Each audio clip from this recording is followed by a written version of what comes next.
ខ្ញុំសូមនមស្ការដល់គុណចាស់គ្រប់ព្រះអង្គហើយនឹងជម្រាបសួរដល់ពុកម៉ែបងប្អូនទាំងអស់គ្នា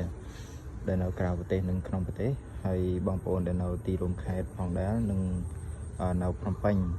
ហើយថ្ងៃនេះចង់មកបង្ហាញអំពីព្រះអង្គ3អង្គគឺព្រះខ្វាមព្រះសីវលីហើយនិងព្រះកម្ចាយព្រះខ្វាមហ្នឹងគឺយើងសាងអំពីក្លឹមត្រាំងបងប្អូនក្លឹមត្រាំងគឺព្រះខ្វាមដៃ10បងប្អូនព្រះខ្វាមដៃ10នេះគឺមុនដំបូងបងប្រុសគាត់សាងជាប៉ាណូទេប៉ាណូគាត់មើលទៅរៀងវែងពេកទៅគាត់ឲ្យកាត់ប៉ាណូគាត់ឲ្យកសាងជាដាច់វិញហើយក៏យើងបានថែមដៃពីខាងក្រោយដែរបងប្អូនព្រះសីវលីនេះក៏ដូចគ្នាដែរបងប្អូនព្រះសីវលីនេះមុនដំបូងក៏ប៉ាណូដែរប៉ុន្តែយើងកែមកជា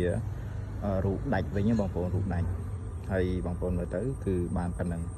ស្អាតទេបងប្អូនហើយនេះគឺជាព្រះកម្ចាយណៈគឺស្ដេចស្នេហ៍គឺមហាស្នេហ៍មហាលាភរបស់យើងបងប្អូនគឺព្រះកម្ចាយណៈហើយបងប្អូនដែលស្រឡាញ់ព្រះកម្ចាយណៈបងប្អូនដែលចង់រស់ស៊ីគេស្រឡាញ់ចូលចិត្តហើយគឺល្អបងប្អូនហើយគឺមានតែប៉ុណ្្នឹងឯងវីដេអូបងប្អូនដែលមានឈើនេះគឺជាប្រភេទក្លឹមមៀននេះក្លឹមត្រាំងបងប្អូនដែលមានក្លឹមមៀនក្លឹមត្រាំងឬឈើអីផ្សេងបងប្អូនរោជាងមិនបានឆ្លាក់គឺអាចតំណមកខ្ញុំបានបងប្អូនអរគុណជម្រាបលាអត់មានអីច្រើនទេមានតែប៉ុណ្្នឹងឯង